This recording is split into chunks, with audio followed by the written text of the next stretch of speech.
On today's show, the Atlanta Hawks no longer play a basketball game on Thursday evening, but in place of that, we'll be taking your mailbag questions on today's show, focusing on the preseason opener, Jalen Johnson, the future, and much more. All of that is coming up.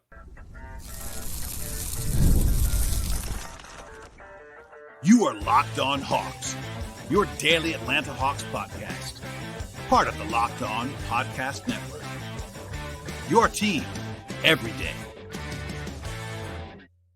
Hello, friends. Welcome to episode 1815 of the Locked On Hawks podcast. I am your host, Brad Rowland, coming to you deep in the night here on a Wednesday evening into Thursday. And today's podcast is brought to you by the folks at the Gametime app. Download the Gametime app right now, create an account, and use promo code Locked On for $20 off your first purchase. Terms apply. Download Gametime today. What time is it? It's game time. I also want to take the top of the podcast, as I always do, to make us your first listen each and every day here at Locked On Hawks. Check us out and subscribe to the podcast anywhere you happen to find your podcasts. That includes Apple and Spotify and Overcast and Amazon Music. On the audio side, we're also on YouTube.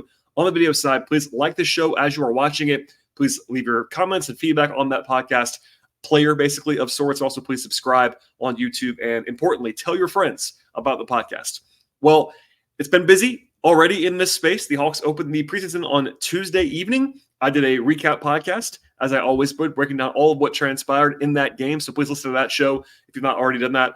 And before that, lots of mailbag stuff, lots of season preview stuff, player capsules. We've had guests on the podcast, over-unders. We are wall-to-wall. We are in season. But, of course, the Hawks do not play now, as I covered at the end of the show last night, until Monday, because the game on Thursday has been postponed to next week due to the hurricane. Our thoughts, prayers, etc., are with everyone affected by the previous Hurricane Helene, and then also now with the second hurricane bearing now as I'm recording this podcast on Florida. So if you have family there, I know I do, and people that I know very closely. So our focus is there, obviously, beyond basketball, but a little bit of a reprieve from that. And we'll be talking about some basketball stuff on today's podcast. And mostly kind of in place of my planned game breakdown of the game on Thursday, I figured I would answer some questions because of all of the good vibes. And I talked about it being basically immaculate vibes on the show on Tuesday around the fan base, around the team. The Hawks had a practice today that was previously unscheduled. They're kind of adjusting in the meantime, but I got honestly, and I'm thankful for this, I got a lot of questions after the game, during the game, even during the day on Wednesday. Before I dive into the questions on the podcast, I will also just say you can send questions in all the time. I don't always do like a ton of like open mailbag calls, but I'm always looking for questions that I can kind of either answer on the podcast or to prompt ideas on the podcast. You can send them in a variety of different ways. You can send them to me on Twitter/X. I am at BT Rowland. The show account is at Locked On Hawks. You can also email the show at lockedonhawks@gmail.com. Or if you are a Patreon subscriber of mine, it's patreon.com/BT Rowland. I will always take questions there as well and might apply those to the podcast, answer them in long form like we are here. So some of these relate directly to the game on Tuesday. Some of them don't, but that's kind of a mixed bag here. And we'll dive in right now to the podcast. So a question from Luke, who was responding to the show on Tuesday. What did you think of Jalen Johnson's game? I don't think you talked about him much after the game, but I was very impressed. So here's the time for mea culpa for me. I just forgot to go back to Jalen at the end of the podcast. If you are a longtime listener, you will know that most of the time, not always, most of the time, I kind of circle back to the player-by-player breakdowns at the end of games as I try to hit on everybody that played that night. Part of that was the Hawks had so many guys who played. It's preseason, it's kind of what it is, but I just forgot to come back to Jalen. So that was not on purpose by any means. It's preseason for me as well. Anyway, I'll take this time now to kind of go into that, what I was going to say on Tuesday about Jalen Johnson. He finished with 19 points and 10 rebounds in pretty brief time. He was 8 of 12 from the field. He did have 4 turnovers, which is probably too many, but still that's just totally fine for him, and 3 steals. He made his only 3 in the game. It was a pretty impressive, like quick trigger, catch and shoot over a contest. It looked really good to me. Smooth. Like the way it came off his hand. 6 of his 7 2-point shots that were made in the game were inside the restricted area, which is very encouraging in my opinion. One of the questions I had coming in to the game on Tuesday was basically, what does Jalen's offensive profile look like this year, basically, broadly speaking? And now I will not boil it down to one game. Obviously, we're talking about one game right now, but we have to see more of this. But I thought he was appropriately aggressive, which is encouraging to me because one of the questions, not necessarily a negative, one of the questions I've had about Jalen is his half-court offense, because he obviously did enough last year to be a breakout kind of player. He was, but he is definitely a transition force. What is still unclear is what his A1 pitch is going to be in the half court, basically. But ironically, the only 2-point shot that he made in the game was the first shot of the game. He made about a 10-footer. Even that was totally fine. It was an aggressive play, kind of like one of those little 1-foot fadeaways that he often takes. But he was very aggressive attacking the rim, which I am encouraged by, and looked to me like he was more comfortable with the ball. And Quinn's talked about that a lot. Like, they're going to obviously run a little bit more through Jalen as the season goes along, et cetera. They want him to be that breakout kind of star guy for the future, and that kind of showed. Also, one thing that I want to mention about Jalen that I've said before, but it's worth circulating and talking about now, is that Jalen is incredibly important to the rebounding of this team. Like, for a long time, Clint Capella has kind of been the weather vane of Hawks rebounding. When he's on the court, they're generally really good on the glass. That's an underrated still, I think, part of Clint's game is he's so good on the glass that it helps everybody else. But right now, not only you have Clint and Jalen, if you don't have Clint or Jalen on the court, it gets to be pretty dire. Like, for instance, last night, Noah Kongwu obviously in the game, but the Hawks had about a 65 defensive rebound rate with Jalen off the floor. That's terrible, just for reference. They were about 80% when it came to Jalen on the court. Again, that's small sample size. He played about half the game, and there was other myriad sort of mitigating factors. But one of the questions about what they're going to do this season is how they rebound with Jalen off the court, especially if Clint's also off the court. So backup units when it comes to Nance and whoever, Okongwu and whoever at the 4 and the 5. They don't really have a traditional backup 4 other than Nance, and obviously he's playing center right now and still is kind of more of a 4-5 anyway without Okongwu. So if it's Hunter's not a good rebounder. He never has been, et cetera, et cetera. Like, David Roddy's a little bit small for what you want in that role. So I'll just take this and just note this. Jalen's a very good rebounder, and that showed through. But broadly speaking, it wasn't like a lead story for me because I expect him to be good. It's a very strong endorsement of Jalen. I don't get animated as much now when he has a good game because he's just supposed to be. Like, for me, he's already at that level. At the same time, he was quite good. I was not trying to overlook him, and I am very encouraged about another breakout. Like, he was obviously last year was his breakout season, in my opinion. But this year he'll be even better. I'm confident about that, and the only question is how much better than he was a year ago. All right, question from Ashton, who says, did the Pacers game change your expectations for the season? I find myself being amped. Well, there you go. I'm also amped, but I would say no generally to whether my expectations changed, but that does not mean that I'm not encouraged. So what I mean by that is, for one, I think I am more unlikely to change my season-long projections after one game, in the preseason especially, than basically almost anyone would be. I like to lean on sample sizes. I don't like to get too high or too low. I'm not saying you have to think that way. That's fine. But part of doing this and covering every game for 10, now this is year 14 and me covering the Hawks full time, basically, I just can't do the up and down that everybody sometimes does, which is fine. But even with that, I think part of why I'm not changing my projection right now is that I was already higher on the Hawks for sure than the national consensus has been coming into the season. Now, fans are, I'm sure, a little bit higher than me in some respects, but I've done a lot of previews. I've done a lot of guest spots where I'm the Hawks quote unquote expert on a show, from Dunked On to some Bleacher, all this stuff. But I've generally been higher than the host or whoever's having me on almost every step of the way when it comes to the Hawks. I'm higher than their win total. I'm encouraged by them. I think I'm seeing the forest through the trees. Basically, it's one of those things where I understand that not just losing DeJounte Murray is going to sink the Hawks this year. I like the roster better, the fit better. They're going to miss DeJounte in some ways, all these things I've said before, but the depth, the size, the defense, I'm already kind of there with that, and people are catching up to where I am, I think, at this point in time, which is encouraging. I will also say I was pretty glowing by my standards on the post-game reaction show on Tuesday, and I think that I said this last night, but I'll say it again now, even with the benefit of 24 hours of hindsight, after a rewatch and another half rewatch during the day today, I think it went pretty much as well as it possibly could have gone for the Hawks. I said that last night. I do mean that. It wasn't perfect, but Jalen looked great. Trey looked really good. Risacher's big debut, which I focused on heavily last night. Dyson looked the part. Veet looked really good. Kobe looked really good.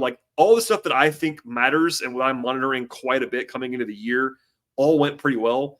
Obviously, not everybody was great. Hunter was not fantastic. Garrison Matthews wasn't his best last night, but that's kind of nitpicky. I understand it was a lot of focus on Hunter, but I thought it went very well on the whole. But for me, nothing that could have happened would have changed my projection other than a major injury, and I'm knocking on wood. Anything else, one game like that, isn't going to change that. But again, it was just more affirming of kind of what I already thought. If they keep playing that way and everything goes that well for a few more games, like then you start to kind of fold that in to more of your sample size. But to answer the question, like it didn't change my projection, but I do think that being amped is totally reasonable. I think it's a good day to be excited about the Hawks if you are a Hawks fan. It's still a future like transition-ish kind of season in some respects, but I think they're going to win more games than they won last year. I've been saying that the entire time. And if you do that while also playing young guys and seeing guys grow, et cetera, that's a pretty strong foundation. All right. More to come on today's Mailbag podcast. But first, a word from our friends at Gametime. Gametime is the best place to find tickets. You'll find checking out a live event, whether it's sports, music, theater, or comedy. They also have a new feature at Gametime called Gametime Picks that makes getting tickets even easier for you. They take all the stuff away that you don't need and only show you the incredible deals that they actually do have on great seats. No wasting time. Search through tons of different things that you actually don't want any part of. For example, there are awesome deals all the time at Gametime. But right now, for the Hawks season opener on October 23rd, 2 weeks from today, against Brooklyn, including a pair of tickets for $24 each, including fees. That's an awesome deal, of course. There's more of that happening all the time at Gametime. My personal favorite thing is actually the including fees part, because there's a feature that you can turn on at Gametime that actually allows you to view the seats through the all-in pricing. So there are no surprise fees at the end of the checkout process. Also, you get a view from your seat in panoramic fashion in the app before you buy tickets, so you know exactly what you're going to be looking for and seeing when you get into the venue that you are looking for. And get the lowest possible price also with the folks at Gametime. Take all of the guesswork out of buying tickets with Gametime. Download the Gametime app right now, create an account, and use promo code LOCKEDONNBA for $20 off your first purchase. Terms apply. Again, create that account and do that promo code. It's LOCKEDONNBA for $20 off your first purchase. Terms apply. Download the Gametime app today. What time is it? It's game time. All right, we'll dive back in with a question from John, who says, given the uncertainty around Okongwu, is there a world where the Hawks could viably play Larry Nance next to Trae Young, Dyson Daniels, Zaccharie Risacher, and Jalen Johnson for extended minutes? Whether that be starting him, closing him, or whatever, but that being kind of a primary lineup. It seems to me that Nance is a nice blend between Clint and Okongwu and probably can space the floor better than both. Can he rebound enough and defend enough to make this 5-out lineup work for extended periods of time? So a long question, kind of multiple things there, but a good check-in on Larry Nance. So I'll answer all the stuff that he kind of asked in one-by-one fashion. So first, it's absolutely viable as a lineup to put Nance next to Trae, Dyson, Risacher, and Jalen. Larry Nance, and just broadly speaking, as I've been kind of saying all summer long, but I know a lot of people don't really watch Larry Nance. Like he was kind of I made sure to say he wasn't a throw-in in the deal. Like he's better than that, but he was not like the prominent part of the trade. Like everyone understands the deal here, but also Larry Nance is a good basketball player. That's worth noting. He's a strong rotation player. Like if he was starting for you, it wouldn't be embarrassing, that kind of thing. So right now, in a world without Okongwu, that was happening on Tuesday. And by the way, no update there. Like the Hawks are still not giving any information about like timelines on Okongwu. I played the audio for you last night about what Quinn said pregame about Okongwu, but like he was shown I was not at practice today, just candidly, but there was some video. I think Kevin Chouinard had it where he was doing some workouts in front of the media. It's not like he's not doing anything. He's just not fully cleared to play and be 100%. So we'll see on that. But in a world without Okongwu, it makes total sense to play Nance with that lineup. Like there's enough of 5-out with him, enough defense next to Jalen in particular to make it viable. As for Nance being a blend of Okongwu and Capella, I would not necessarily say that. He's much closer to Okongwu in like what he can do, what like size-wise, physicality-wise, etc. But to John's point, he actually is much more of a floor spacer than either of them at this point in time. Nance has a much longer history of shooting than Okongwu does. He doesn't hesitate to shoot. He has a quick release than Okongwu does. Like he is much more of a shooter than Okongwu. Like at this point in time, not even close. He's also played a lot of 4 in his career. I think Nance is more of a 5 at this point in his life, but he can still play a little bit of 4. And he used to be a primary 4 when he was younger. So like he's just done it more on the perimeter. So that allows for lots of 5-out lineups. Now, on the other side of things, Okongwu is a better rim protector than Nance. So is Clint, by the way. And he's a much better, I'd say Okongwu is a more threatening scorer, a more talented scorer inside the arc than Nance is, pretty clearly. But again, Nance is a real player. And I think some Hawks fans were impressed with what they saw, which is good. But I was not surprised. Like he's a rotation player. He has a nice skill set. And I think it's a nice luxury to have if you get an injury to Okongwu, which is happening right now, or if Capella rolls an ankle or whatever. Larry Nance is the most overqualified third center in the league. Like, I'm not just saying that. Like, I went through the rosters. If you said, all right, who's the third center on every team in the league? I think he is the best third center in the entire league. Now, that's a weird distinction to point, but I think that's true at this point. So anyway, I think he does enough to make that lineup viable. I think I said it yesterday as well, but there's not that much drop-off between Okongwu and Nance right now anyway as a player. Like, Okongwu's obviously younger, higher ceiling, et cetera, but right now today, like, they're fairly similar level of players. I would say the rebounding and defensive concerns come much more when you don't have Jalen on the court, which I said earlier, but just to say it again, like, part of what you kind of need with Okongwu even, but with someone like Nance, who's a more of a 4-5, is like you need a physical 4 who can rebound.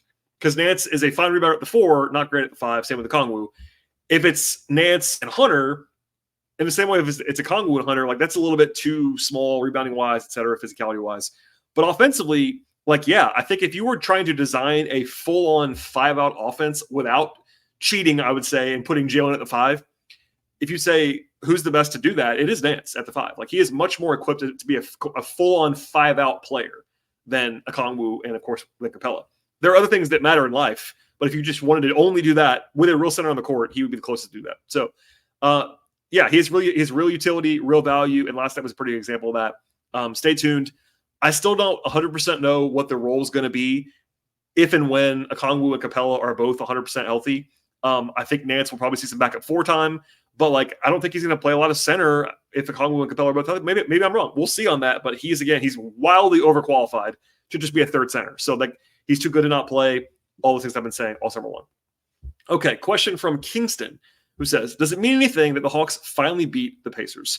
It seemed like they were our kryptonite last season. So my first instinct, I will have to admit, is to say no and to fall back on the reality that it was just a preseason game, because that is true. And from like the middle of the third quarter on, it was mostly bench guys. In the fourth quarter, it was deep bench guys. So, like, a little bit of an asterisk on this. At the same time, I will go against that, my natural instinct, and say that I actually think it probably was a positive indicator through the lens of this particular matchup.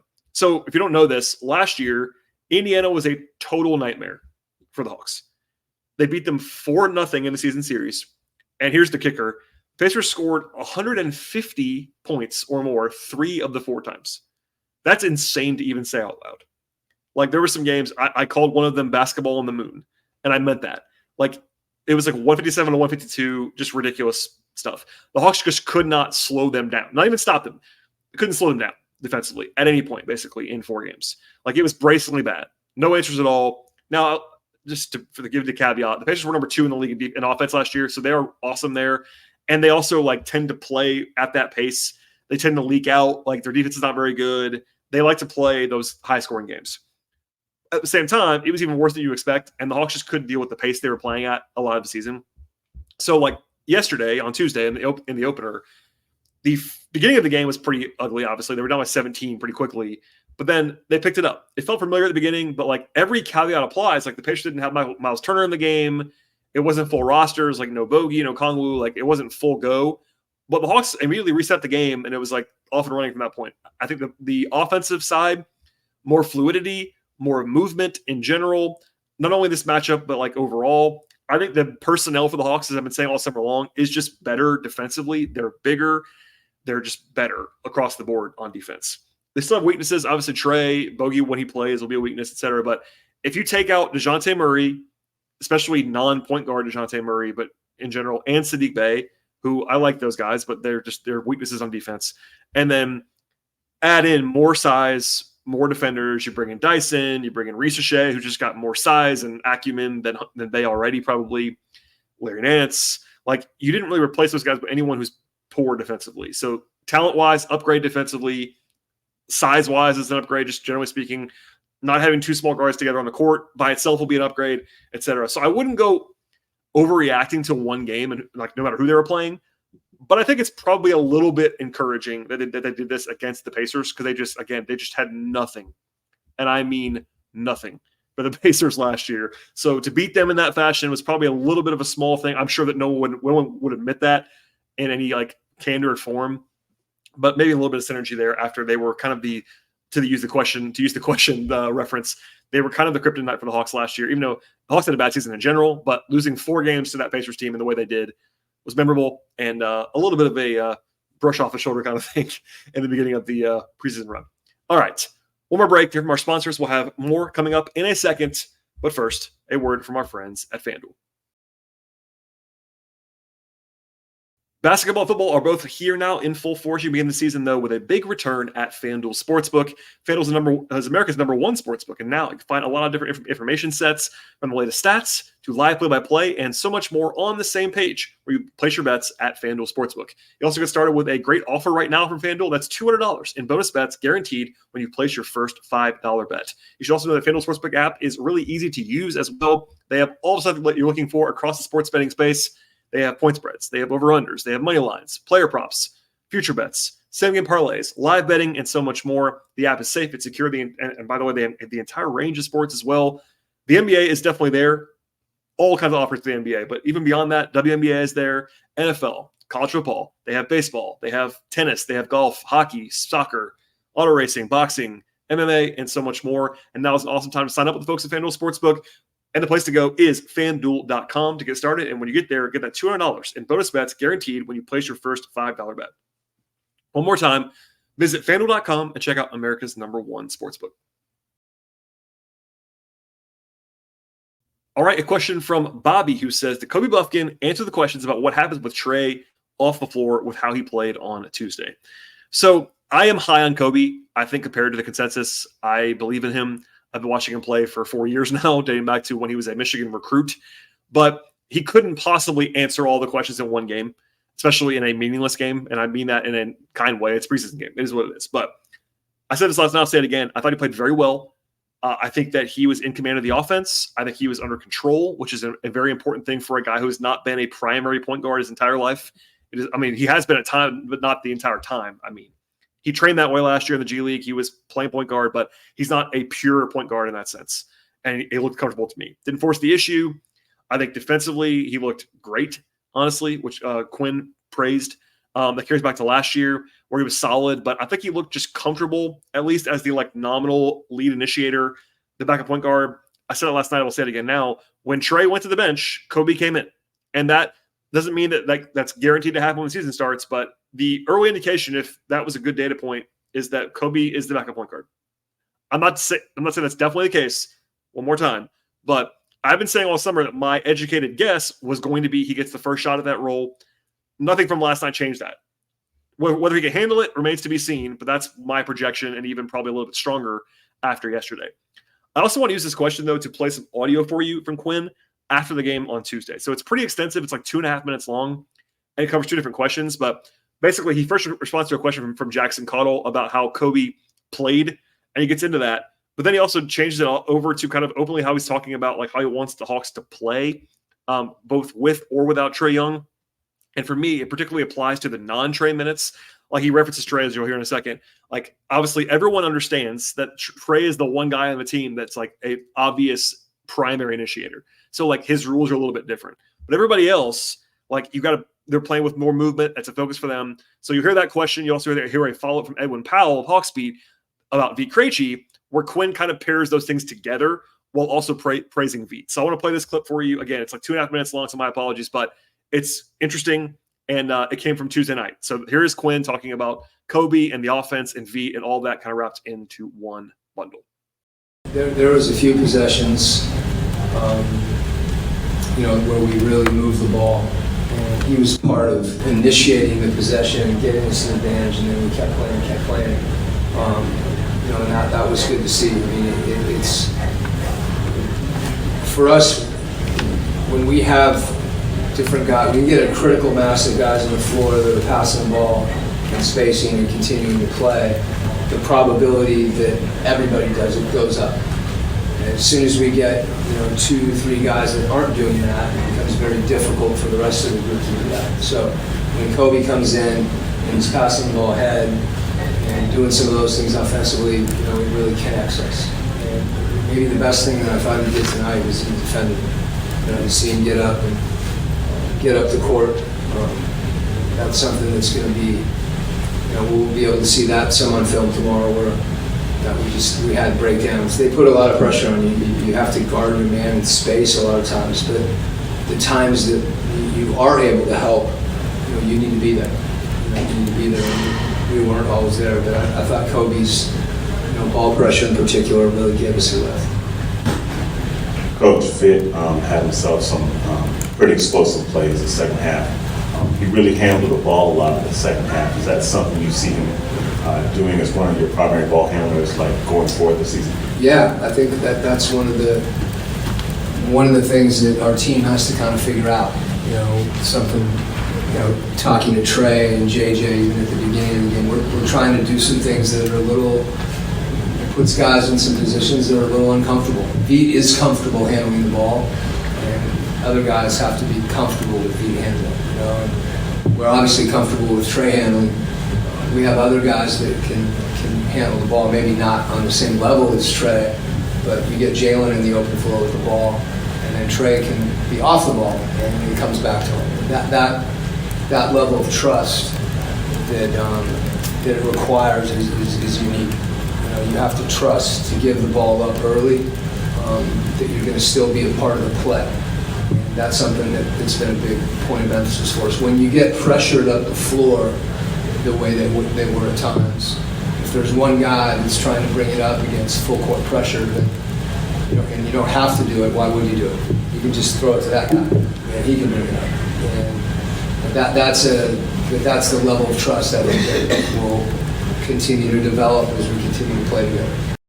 All right, nothing else to add there. Just want to give that context. I think, again, Kobe did his part. I think he looked very good. It's one game, but it was a strong data point for him, and I'll leave it there for now. Question from Adrian. This is a funny one. It just says, Risacher has to start, right?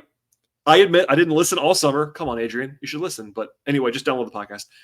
Have you talked about this? He asked me. It seems like the number one pick always starts, and he looked great on Tuesday. So I obviously knew this question was coming, and it was coming even before last night. And, of course, it only got louder, which is to be expected. If you know me at all, you will know that I personally don't think starting lineups matter as much as everybody else does. That doesn't mean they don't matter at all, but I generally push back on the meaning that some assign to it. With that said, personally, I would not be bothered if he didn't start in October of his rookie season. That will not bother me at all. I think it's a very normal thing. If they don't do that, I'm going to come on in late October and say, guys, this is not a panic-worthy thing. It's normal. It's not crazy. He's a rookie. It is what it is. That is not to say that he can't start or that he shouldn't start. I didn't say that. But as long as he's playing real minutes, that's what matters to me. I don't really care as much if it's off the bench or if he starts. If he's playing 5 minutes a game, I will be yelling about that. That's a bad idea. This is a season where the results matter, but generally speaking, for me, it's a developmental year. It's a learning season. The Hawks want to win games. They're not tanking, but if he's not playing, I will be alarmed by that. But I'm not expecting that to happen. I was very effusive last night in praising him, and he earned that. He looked great in his debut. There will be some rookie moments along the way. I think in general, people tend to get ahead of themselves a little bit with rookies and young guys in general, and kind of I would say misevaluating and just thinking that the present is the same as the future. Risacher is a great example. Bright future, very obviously. That doesn't mean he's a great player now. He could be helpful. I think he's going to be better than a lot of rookies are because he knows how to play. I praised him for that last night. He's got some veteran savvy already at 19 years old. But anyway, I'll leave it there. But it is what it is. The number one pick thing is also true. The vast majority of number one picks do start from the beginning. That is undeniably accurate. But I said this all summer long. This is not a typical situation or the typical roster that the number one pick would be on. The Hawks got lucky to win the lottery. They were better as a roster than every team with the number one pick for a long time. I don't want to give a number, but I look back at this summer, it's been a while since the team had this much talent on the roster that also won the lottery. The Hawks are also deeper than most of those teams. And that matters here. So without doing my entire spiel about starting lineups, they're over-discussed, in my opinion, overanalyzed. There are two guys on the team that I've said all summer long are guaranteed to start, and it would be crazy not to, Trey and Jalen. I think Dyson Daniels is number 3 on that list. I'd make it a point to start him because I think for the defense, for the fit, him and Trey make sense together. They just need that defensive force, I think, on this team. That's my opinion. There are 2 locks, still 2 locks. There are 2 guys I'd bet my life, if they are healthy, start the opener, Trey and Jalen. long term, obviously, Risacher, if he develops, is going to be a starter for the rest of his career, basically. That's the hope for the Hawks, obviously. And look, he could start the opener. I wouldn't be surprised or outraged or bothered. Like, he might just be the guy they choose to do that. I'd be fine with that. Totally fine with it.